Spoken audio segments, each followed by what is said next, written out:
Bonjour à tous et bienvenue dans ce 20e épisode des ATP Lockdown Series. Aujourd'hui, cet épisode est consacré au développement de la puissance, donc c'est une qualité physique qui est essentielle dans de nombreux sports comme le rugby, le volley ou le basket par exemple.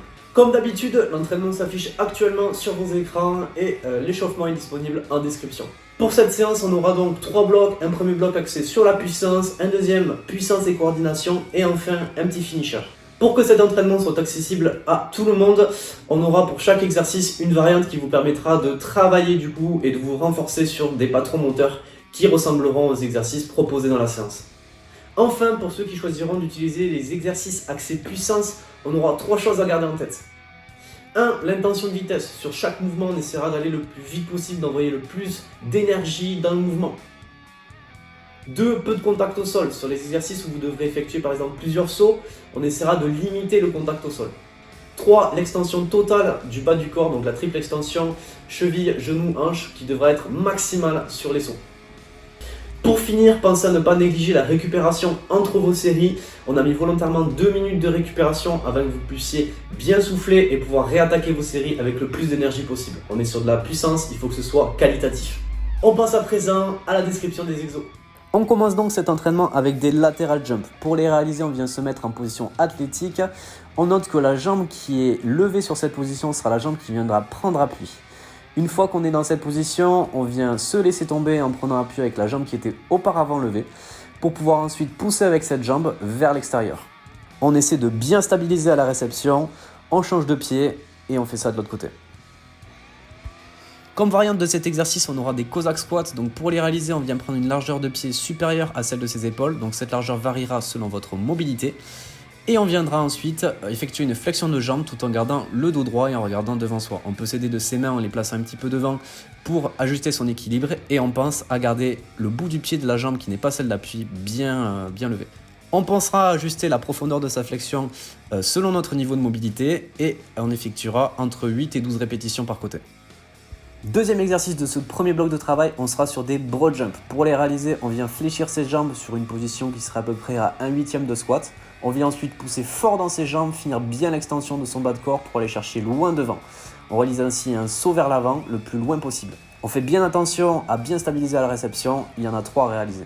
Si on se trouve dans un espace restreint, on viendra les réaliser en faisant un demi-tour à chaque saut. Si on a la possibilité d'enchaîner 3 sauts vers l'avant, on les réalisera dans cette modalité. Comme adaptation des broad jumps, on aura soit des air squats, soit des squat jumps. Si vous réalisez ces deux exercices, pensez à garder votre dos droit. Et si vous réalisez les squat jumps, pensez à bien vous étendre avec votre bas de corps et à vous aider des mains pour sauter le plus haut possible. On en aura aussi entre 8 et 12. On passe à présent au deuxième bloc de travail composé d'un seul exercice, le single leg RDL split jerk. Pour le réaliser, on viendra se placer sur une seule jambe qui restera tendue. On vient tendre la jambe arrière, se pencher en avant jusqu'à ressentir un bon étirement des ischios. Une fois que c'est fait, on se redresse. On amènera la charge au-dessus de la tête et on effectuera une fente avant avec le pied qui était auparavant derrière. On maintient bien la position de réception, on reste bien gainé et on pense aussi à bien stabiliser les épaules.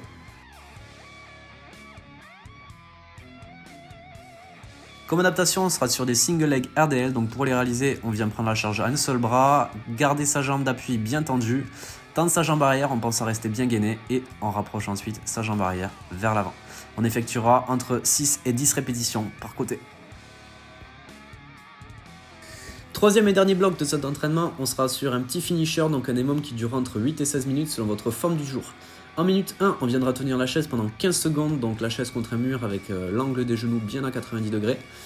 Cette chaise sera enchaînée avec des squat jump, donc pendant 15 secondes aussi. Les squat jump, on pense à ce qu'on a dit au début de vidéo, donc on garde le dos bien droit, on vient bien s'étendre, on peut s'aider des bras pour aller plus haut. Et 15 secondes de air squat en suivant. Donc les air squats, pareil, même consigne, on garde le dos bien droit, on regarde devant soi.